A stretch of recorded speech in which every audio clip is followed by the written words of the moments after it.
Students, welcome to my channel.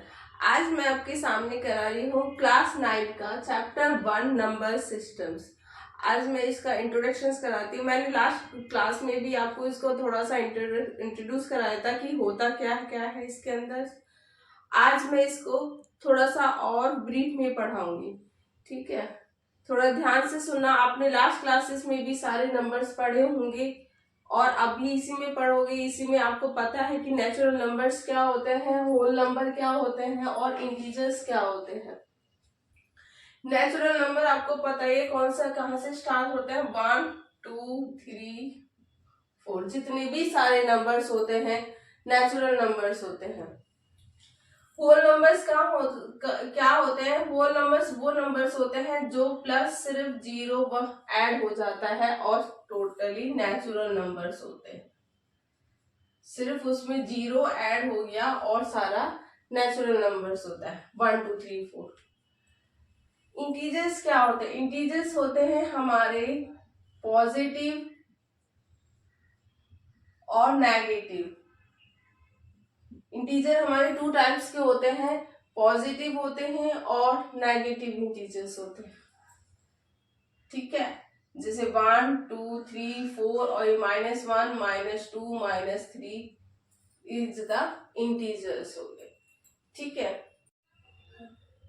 Numbers 2 types के हैं, rational numbers और अरिएशनल नंबर्स। हम फर्स्ट पहले क्या पढ़ेंगे? रिएशनल नंबर। मैंने आपको लास्ट क्लास में बताया था रिएशनल नंबर्स क्या होते हैं। रिएशनल नंबर्स को ही called the equivalent rational number या कॉल्ड द फ्रैक्शंस नंबर, क्योंकि ये p/q की फॉर्म में होते हैं। आपको पता है फ्रैक्शन नंबर, आपने लास्ट क्लासेस में पढ़े होंगे कि फ्रैक्शन नंबर भी किस फॉर्म में होते हैं? p/q की फॉर्म में होते हैं, जो लाइक अनलाइक होते हैं, इक्विवेलेंट होते हैं और भी बहुत सारे होते हैं फ्रैक्शंस नंबर, ठीक है। अब हम रिएशनल नंबर से p and q should be a integer. ये क्या होते हैं? इंटीजर्स होते हैं। q is not equal to 0। Rational number 0 के इक्वल नहीं होता है। अब इसको हम कैसे भी लिख लो, 6/9 लिख लो या 7/5 लिख लो या 4 लिख लो, ये सब क्या होते हैं? रिएशनल नंबर होते हैं। अब आप कहोगे न्यूमरेटर तो 4 ही है, नीचे तो कुछ है नहीं। आपको मैं बता दूं, अगर कुछ नहीं है नीचे तो वहां हमारा 1 होता है। डिनोमिनेटर हमेशा 1 होता है अगर 1 डिजिट दे रखी है, ठीक है। तो वहां भी क्या है? ये भी किस फॉर्म में है? ये भी एक फ्रैक्शन फॉर्म में है, ठीक है। तो ये क्या है? सारे क्या होते हैं? रिएशनल नंबर्स होते हैं। अब मैं बुक के कुछ क्वेश्चंस करते हैं, उससे आपको सारे आइडिया हो जाएंगे। मैंने बुक का क्वेश्चन लिया है, find the rational numbers. Find rational numbers between 2 rational numbers 4 and 5। आपको 2 रिएशनल नंबर्स के बीच में जितने भी रिएशनल नंबर्स होते हैं वो निकालने हैं। अब वो 5 भी बोल सकता है, 3 भी बोल सकता है और 9 भी बोल सकता है, 10 भी बोल सकता है। ये नंबर्स के ऊपर डिपेंड करता है, ठीक है। तो आपको कितने निकालने हैं इसमें? Find the rational number. मैं 10 निकाल दूं, ये 5 निकाल दूं। 4 + 5 कितना होता है? 9, ठीक है। तो हम कितना निकाल लेंगे? 9 निकाल लेंगे। तो ऐसे कैसे निकालेंगे? अब आप ये कहोगे कि ये अलग अलग डिजिट दे रखी। मैंने आपको बताया था अगर नीचे कुछ नहीं होता तो 1 होता है, फ्रैक्शन की फॉर्म में। ये p/q की फॉर्म में ही होते हैं, ठीक है। अब 4 है, इसके नीचे कुछ नहीं है तो वहां 1 है। अब मैं इसकी अगर 10 में यहाँ डिनोमिनेटर में 10 से मल्टीप्लाई कर दूं और अगर मैंने नीचे करी है मल्टीप्लाई तो हमारा ऊपर भी हमें करनी पड़ेगी, क्योंकि अगर ये 4 निकालने के लिए हम क्या करेंगे? देखो 4 × 10/10। 10 से 10 काट दिया, कितना आया? 4 ही आ गया, ठीक है। ये हमारा आंसर 4 ही आया है, पर हमने शो करने के लिए हमें, क्योंकि बिटवीन नंबर्स निकालने के लिए हमने 10 से दोनों से न्यूमरेटर और डिनोमिनेटर से मल्टीप्लाई कर दी, ठीक है, 10 की। तो हम क्या करेंगे? इसे कर देंगे हम 40/10। सेम चीज यहाँ हमने कर दिया। यहाँ हमने क्या किया? सेम वही प्रोसेस दोहराया, 10 से मल्टीप्लाई करते दोनों साइड्स में, ठीक है। तो ये कितना हो गया? 50/10। अब आप निकालोगे 41/10, क्योंकि दोनों के डिनोमिनेटर क्या आ रहे हैं? सेम आ रहे हैं। तो हम कर लेंगे 42/10, 43/10। अब देखो 44/10, 45/10, 46 अपॉन 10 और 47 अपॉन 10, 48 अपॉन 10, 49 अपॉन 10, 50 अपॉन 10। देखा क्वेश्चंस? तो ये हमारे कितने भी बोल सकता है, नंबर्स, डिजिट नंबर्स के ऊपर पता चलता है कि वो कितना कह रहा है, वो 5 बोल रहा है रिएक्शन नंबर या फिर 10 बोल रहा है। ठीक है, चलो हम नेक्स्ट करते हैं। दूसरा पॉइंट्स होता है एरिएशनल नंबर्स। एरिएशनल नंबर्स कौन से होते हैं? हमने लास्ट क्लास उसमें जो फर्स्ट पॉइंट पढ़ा था वो रिएक्शनल नंबर पढ़ा था। अब रिएक्शनल एरिएशनल नंबर्स होते हैं, it should not be complete root।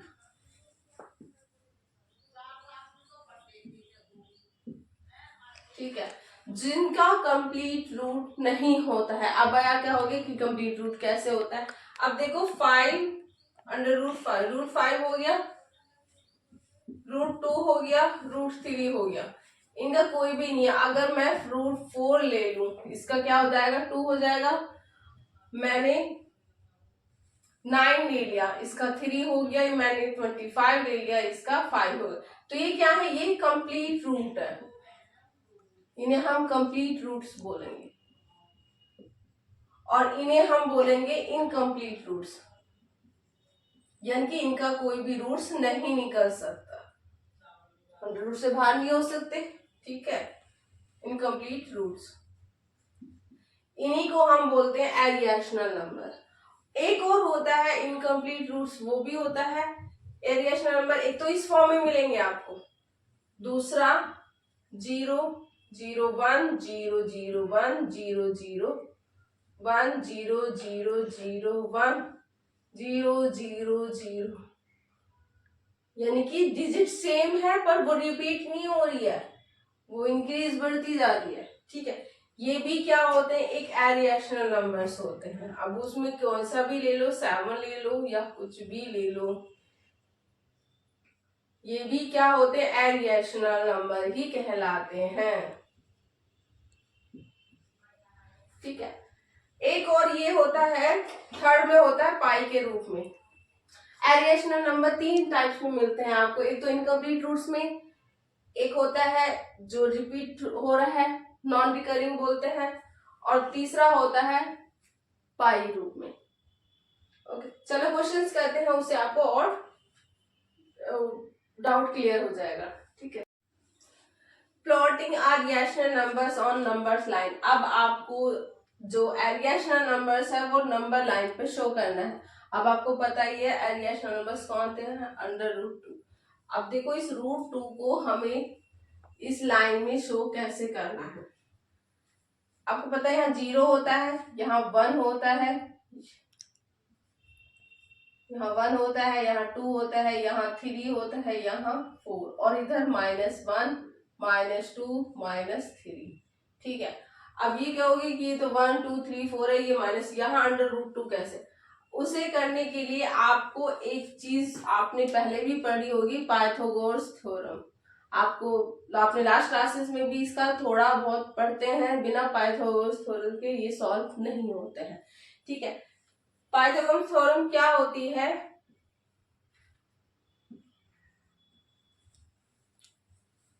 Theorem क्या कहती है? थ्योरम कहती है, उसमें क्या होता है? हाइपोटेनियस एक ट्रायंगल फॉर्म में होती है। ठीक है, ये ट्रायंगल फॉर्म है, इसमें ये क्या होती है? एच होता है हाइपोटेनियस, ये पी होता है परपेंडिकुलर, और ये बेस होता है। ठीक है, H square equal to P square plus B square. अब हम इसे कैसे कर दो? H equal to under root P का स्क्वायर प्लस बी का स्क्वायर। ये क्या होती है? हमारी पाइथागोरस थ्योरम होती है, जिसमें फॉर्मूला दे रखा होता है। अगर हमारा आंसर किसी चीज से नहीं निकल रहा हो तो पाइथागोरस थ्योरम से निकल जाता है। तो वो क्या है? Hypotenuse equal to P square plus B square, वो निकाल। अब ये देखो कि यहाँ कैसे आए। अब हम इसे एक इस चीज में तो लिख सकते हैं ना, 1 into 1, सॉरी,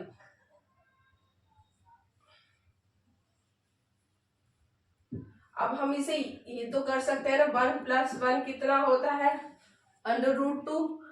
तो हम ऐसे ही इसको हम कर सकते हैं। तो हम क्या करेंगे, इसे 1² + 1², ये क्या हो गया, हम इस फॉर्म में इसे लिख सकते हैं। जब हम इस फॉर्म में इसे लिख सकते हैं तो हमारा p हमें पता चल गया 1 और b भी हमें पता चल गया 1।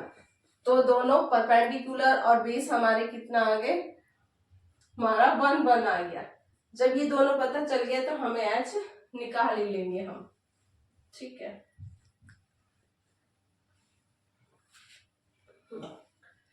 तो अब ये दोनों इतने, अब इसे हम सॉल्व कैसे करेंगे, जब ये दोनों ही इतने आए हैं तो 1+1 करके हमारा इतना आया है, तो हम कैसे सॉल्व करेंगे, यहाँ 1 है क्योंकि हमारा 1 दे रखा था और यहाँ 0 है। इसे मैंने n नाम दे दिया और इसे मैंने m नाम दे दिया। यहां से हम एक आर्क निकालेंगे ऐसे, यहां से एक आर्क निकाला और यहां से एक आर्क निकाला। तो हम क्या करेंगे, 1 सेंटीमीटर की एक लाइन ड्रॉ कर लेंगे। कितना कर लेंगे, एक लाइन ड्रॉ कर लेंगे। तो ये कितना हो गया, 90 डिग्री में आ गया, बिल्कुल परपेंडिकुलर। और इस 1 सेंटीमीटर को हम इस 0 से ज्वाइन कर लेंगे। ये कितना हो गया, ठीक है, ये हो गया हमारा। और ये हमारा पता ही था, हमारा बेस कितना था, 1। दोनों 1 सेंटीमीटर 1 सेंटीमीटर, ये क्या आ गया हमारा √। इसे हमने नाम दे दिया MO और ये क्या था, मैंने आपको बताया था, ये n हो गया, ठीक है। अब ये से यहां से जो आर्क निकल के आया तो वो यहां हम काटेंगे तो वो हमारा क्या होता है, √2। ये हमारा क्या निकल के आया, √2, ठीक है। यहां हमने 1 पर एक आर्क करा, फिर वहां से एक और आर्क निकाला, फिर इधर से भी आर्क निकाला। तो हमने एक लाइन ड्रॉ करी 1 सेंटीमीटर की, परपेंडिकुलर बनाया, फिर वहां से एक लाइन ड्रॉ करी जो कि हमने M से वो ज्वाइन कर दी। ये हमारा क्या आया, ये हमारा क्या है, हाइपोटेनियस, ठीक है। अब इतना नाप के हमने यहां से जो आर्क करा वो ही हमारा इधर जो लाइन ड्रॉ होगी, जो हमारा √, निकल के आता वो हमारे यहाँ निकल के आया, ठीक है। आया समझ में। चलो एक क्वेश्चन और करते हैं, उससे और आपको क्लियर हो जाएगा। इसी का ही सेम क्वेश्चन है, इसी को ही मैं सेम बताती हूँ। मैं √3 को कैसे करूंगी, √3 को कैसे करना है, इसको हम तो 1 तो कर नहीं सकते, 2 भी करेंगे तो भी दिक्कत हो जाएगी, ये करते हैं तो भी दिक्कत हो जाएगी। तो क्योंकि 2 का स्क्वायर कितना होता है, 4 + 1 कितना हो गया, 5, ये तो नहीं होना। तो हम क्या करेंगे, इसे हम सोचेंगे, हम इसे कर लेते हैं 1, हम इसे कर लेते हैं √1 का स्क्वायर और प्लस √2 का स्क्वायर। ये तो हम कर सकते हैं, कर सकते हैं। तो 1 + 1 1 + 2 कितना हुआ, 3। तो ये कितना हो गया, √3, ठीक है। तो हमारा जो इसमें p है वो कितना 1 और बेस कितना आया, √2, यही तो है हमारा, ठीक है।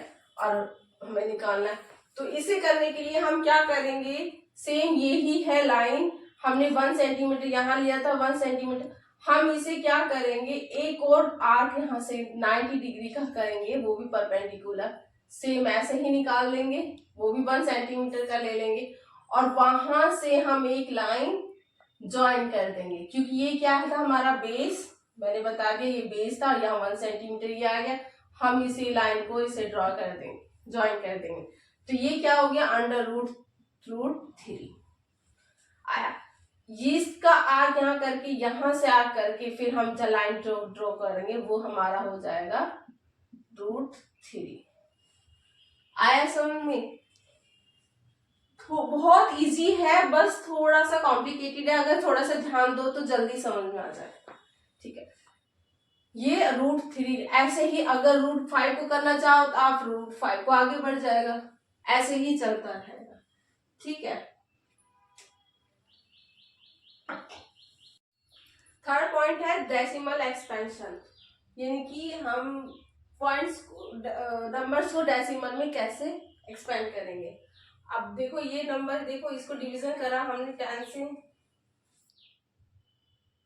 3 3 से 9, फिर अगेन पॉइंट, 3 3 से 9,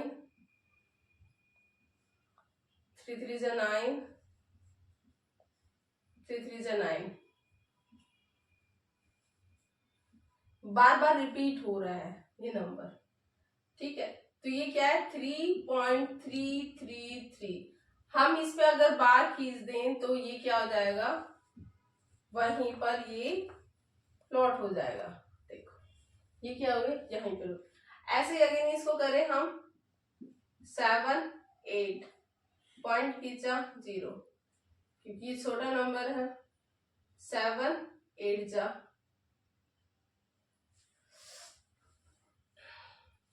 8 8 जा 64, यहाँ कितना आया 6 आया, 60 हो गया। 8 7 जा 56, 4 40, 8 5 जा 40, तो ये यहीं पे स्टॉप हो गया, ठीक है। थर्ड क्या कह रहा है, थर्ड कह रहा है 10 दे रखा है हमें, 7 1 पॉइंट लिया जाए, 7 1 जा 7, फिर अगेन 3.7 4 जा 28, फिर 6 7 7 जा 7 8 जा 56, फिर 40, 7 5 जा 35, फिर 5 7 7 जा 49, फिर 10, फिर 7 1 जा 7, यानी कि फिर दोबारा अगेन हो रहा है रिपीट। तो हम ये क्या कर देंगे इसी पर, यहाँ 1 4 8 5 7, फिर दोबारा तो हम इसी पे बार की थी, क्योंकि ये बार बार रिपीट होता चला जाएगा।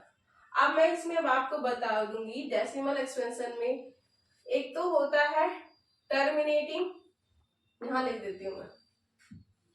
फर्स्ट होता है टर्मिनेटिंग, फर्स्ट होता है टर्मिनेटिंग, सेकंड होता है नॉन टर्मिनेटिंग,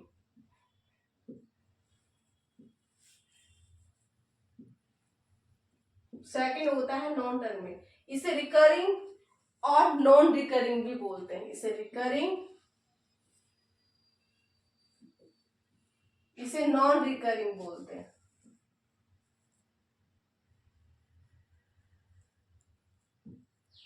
ठीक है। रिकरिंग और नॉन रिकरिंग। अब इसमें मैं आपको बताती हूँ कि टर्मिनेटिंग कौन से है और नॉन टर्मिनेटिंग कौन से है। टर्मिनेटिंग वो हो गए जो कि ये वाला क्वेश्चंस, ठीक है, ये क्या हो गया आपका टर्मिनेटिंग हो गया। और नॉन टर्मिनेटिंग कौन से होते हैं, सेम क्वेश्चन ये वाला जो कि बार बार रिपीट हो रहा है, ठीक है, जिसका कोई एंड ही नहीं हो रहा, उसे हम नॉन रिकरिंग के नाम से भी जानते हैं। जो टर्मिनेटिंग उसका रिमाइंडर 0 आ जाएगा, क्योंकि देखो इसको अगर हमने किया 40 तो आंसर आया 0, तो ये क्या हुआ टर्मिनेटिंग। नॉन रिकरिंग का आंसर का कभी 0 नहीं आता, जो कि बार बार रिपीट होता चला जाता है। एक नॉन रिकरिंग इसे भी बोलते हैं हम, नॉन रिकरिंग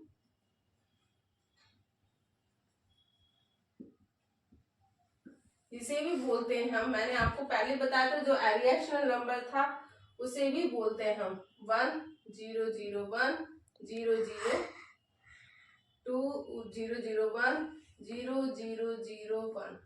ये भी क्या होते हैं नॉन रिकरिंग, इन्हें रिपीटिंग नंबर्स बोलते हैं, ठीक है। ये क्या बोलते हैं इनको, रिपीटिंग नंबर्स, यानी कि बार बार रिपीट हो रहा है। 3 बार बार रिपीट हो रहा है, बार बार खिंचता जा रहा है। इधर ये नंबर्स जो 1 4 8 5 5 7 है ये बार बार रिपीट होता है, इन्हीं को रिपीटिंग नंबर भी बोलते हैं, ठीक है। मैंने आज आपको नंबर सिस्टम्स आधा ही समझाया है, अभी इसका आधा पोर्शन बचा हुआ है जो कि मैं आपको नेक्स्ट वीडियो में लेके आऊंगी। आप मेरा सेकंड पार्ट देखना इसका, ये मेरा फर्स्ट पार्ट है, पार्ट 1। ठीक है, इसका जो सेकंड पार्ट है वो देखना। अगर आपको मेरी ये वीडियो पसंद आ रही है तो प्लीज लाइक करिए, सब्सक्राइब करिए और कमेंट करके मुझे बताइए कि आपको क्या समझ में आया है, कहाँ पर अगर आपको डाउट है तो वो बताइए और मैं और डीप में पढ़ाऊंगी अगर आप मुझे कमेंट करके मुझे बताएंगे। प्लीज प्लीज शेयर करना और मुझे प्लीज सब्सक्राइब करना नहीं भूलना। Thank you, bye bye.